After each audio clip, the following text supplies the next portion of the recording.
Hello mga ka-PWD technician ko dyan. For this video, may kodikotin tayong isang blender. Itong klaseng blender ay may bearing nasa may patungan ng kanyang pitsil na lagyan ng mga ibiblend niya. Nabaklas ko na to kasi ang problema nito bearing, dahil sa kaniyang kalawang ayaw umikot ng bearing. Nalinisan ko na ang bearing, hindi ko lang nabidyohan kasi hirap pag isa lang ang video, isa lang ang cellphone gagamitin pag bibidyo kasi ginagamit pang cellphone. At ayun, ang gagawin na lang natin nito ang pag-a-assemble na lang.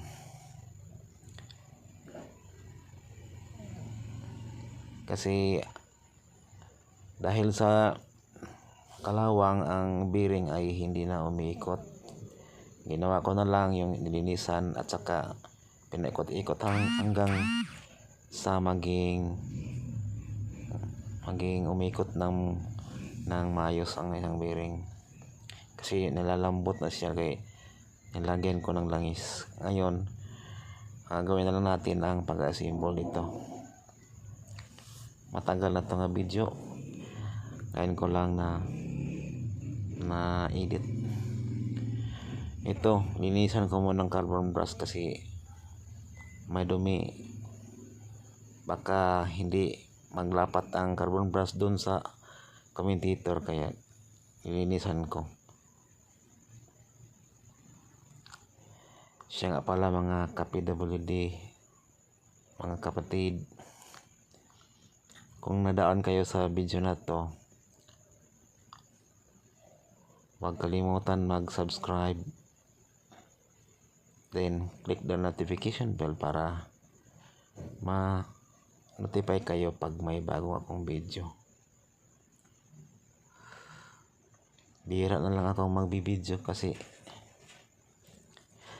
ang late ng views hanggang ngayon tagal na tong channel ko pero hindi umusad ang kanyang dollar. Ang ginawa ko na lang yung mag-update na lang yung sa pag may video ini-edit at saka na lang i-upload.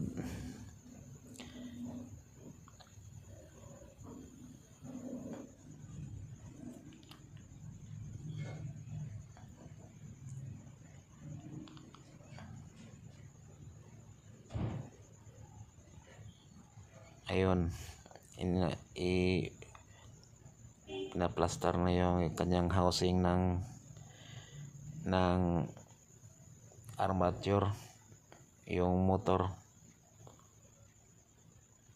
Ganito ang mga klase ngayon na blender, hindi kagaya yung inaayos ko dati nga ang armature ang ginagamit nila ay bushing, katulad ng motor ng electric fan. Bushing ginagamit nila sa mga nang gumawa nitong kumpanya. Itong klaseng blender, kahit ang kanyang pitsil na inilagay dito, bearing na ginagamit. Maayos naman tong bearing kasi galing lang yung may-ari nito. Pag hindi masira at saka nabuksan, hindi nila lininisan kasi baka yung bearing nalagyan ng tubig na naging kalawang at saka hindi na umikot yung armature,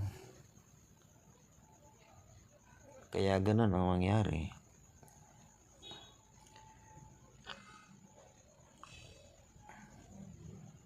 ginagamit pala tong blender to sa mga nasa business, yung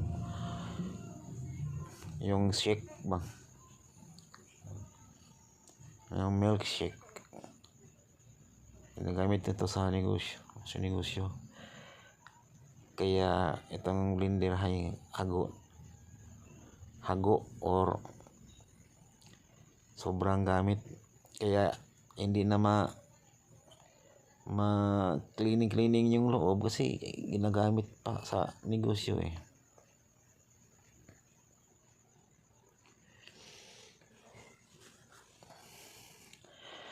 Pasensya na kayo mga kapi, mga kaibigan ko dyan.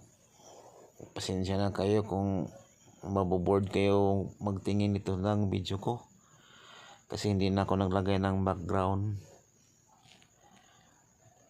Kasi yung mga video kong nilagyan kong background noon, nagka CPR pagdating pala ng yung matagal na yung video mo. May nag-claim ng CPR kasi dahil sa background, kaya ayun, hindi ko na nilagyan ng background. Mabuti nang ma-sure nga hindi ma-CPR.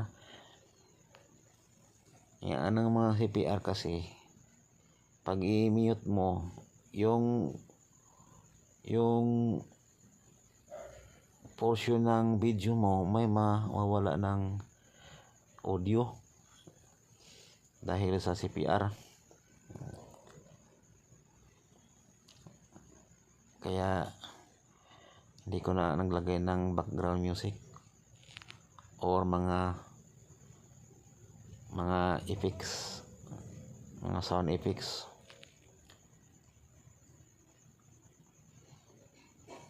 Kaya pasensya na kayo manood nito, maboboard talaga kayo.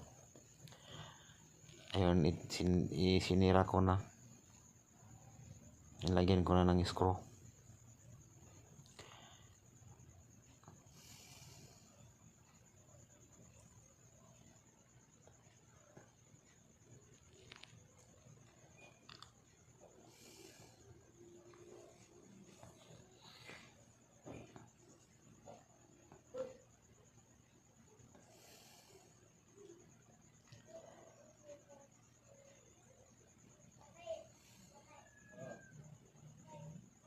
Nakalimutan ko pala ilagay ang pan,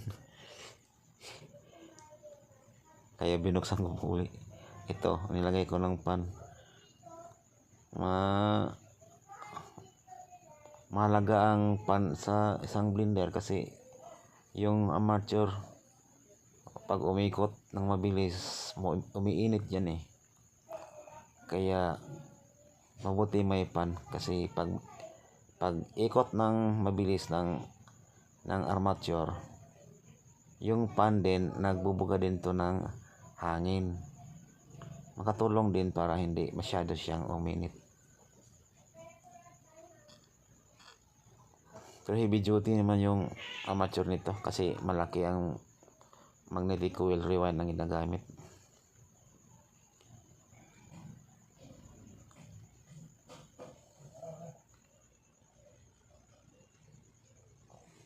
So ito na.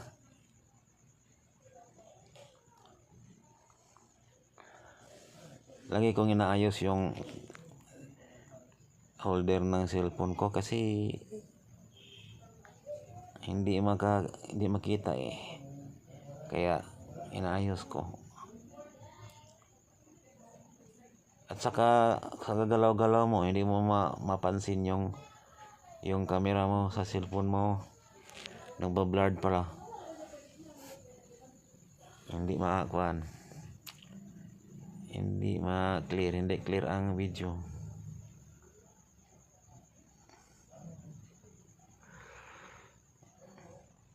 Ito ang kanyang yung patungan ng kanyang pitsil. Hindi ko alam ang tawag nito, yung rubber.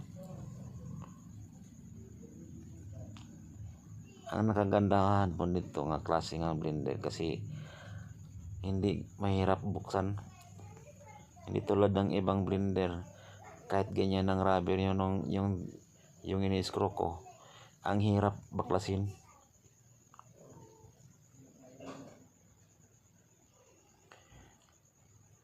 Tulad nito nga ini-screw mo lang.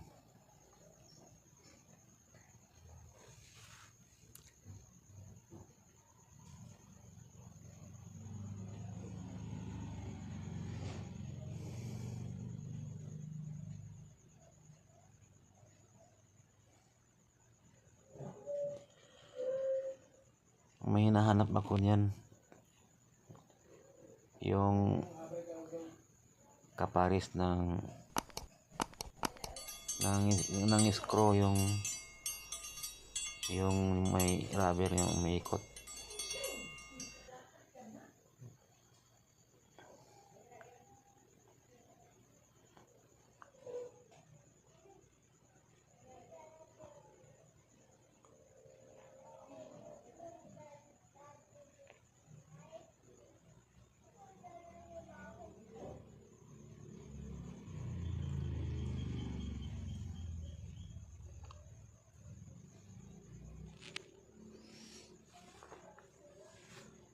Walang cut kasi itong video to, kaya ganun, walang cut.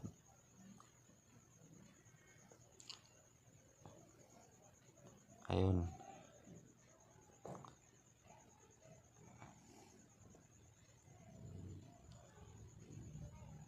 ayun,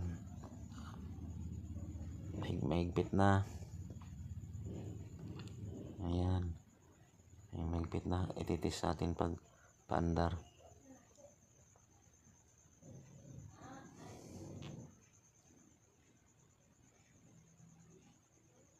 Ito ang yung kanyang pose. Ito yung sa tunga, yung volume sa pag-ikot.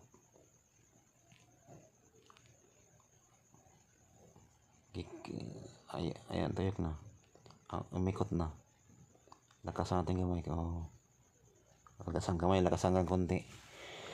So, mga ka-PWD, hanggang dito lang ang video natin. Maraming salamat sa inyong papanood sa video na to. Hanggang sa muli po.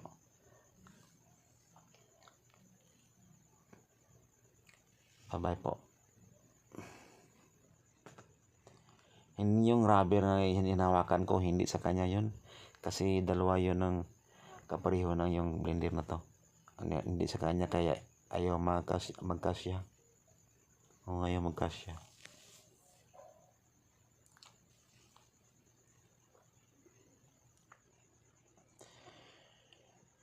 Maraming salamat sa papanood niyo po. Bye-bye. Love you all.